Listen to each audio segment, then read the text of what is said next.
Now, the case to decide where Zambia's former president Edgar Lungu should be buried returns to the Pretoria High Court today.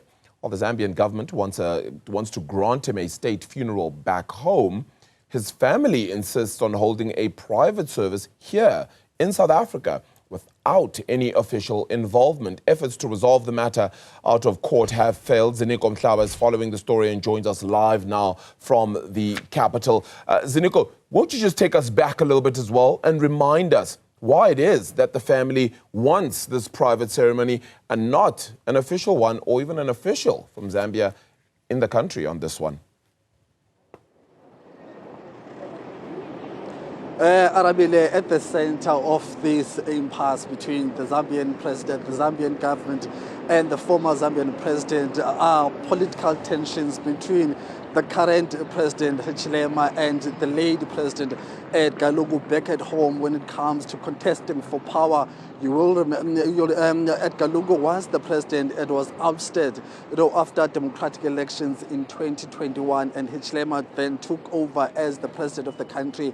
So these were two political opponents in Zambia. You will also note the fact that when the current president was the opposition leader, he was arrested and charged with treason by Mr. Lungu himself, and of course he was released 4 months later. Then, in 2021, Mhlaba took over the presidency, and of course we are getting information that then he started, also taking his own action, also raiding the house of Edgar Lungu. But at some point, the ousted President Lungu at the time did want to re-enter politics and contest for power again, and that's when now his presidential, benefits were stripped from him, and that led to his health demise and the struggle to afford medication.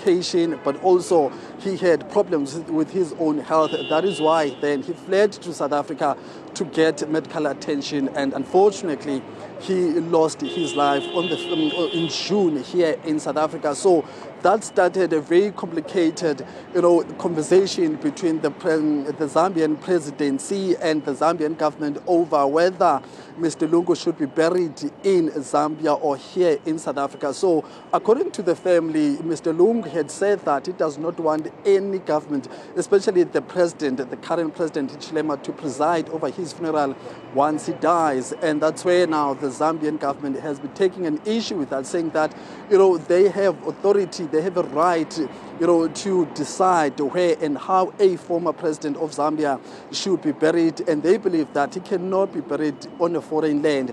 And that is why we are here today. A South African High Court will hear both sides argue and battle it out in court in terms of stating their arguments.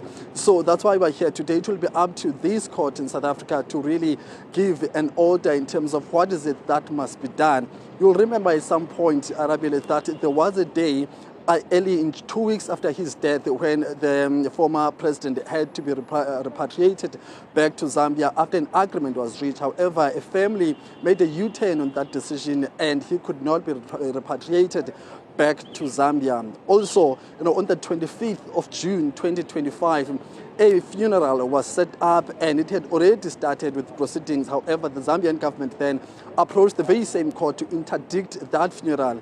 And then it was agreed by both parties that it will be up to the court today to really to declare in terms of what must really happen to the remains of the former president of Zambia, Edgar Lungu. So as we're speaking right now, almost 2 months later, the former president of Zambia is still not buried, and this court will give the Zambian government and the family direction in terms of what is it that must happen to his remains, whether they can bury him in South Africa or he should be repatriated or his remains be repatriated back to Zambia. So that is why we're here today. The proceedings are expected to start just after 9 o'clock, and I can tell you there are officials who have arrived here outside the Pretoria High Court, especially from his political party and that Mr. Lungu's party, but we have not seen any member of the family arriving. But also from the government side, we've only been seeing officials and staff members from the Zambian High Commission getting ready to walk inside this particular court as soon as things are cleared inside court.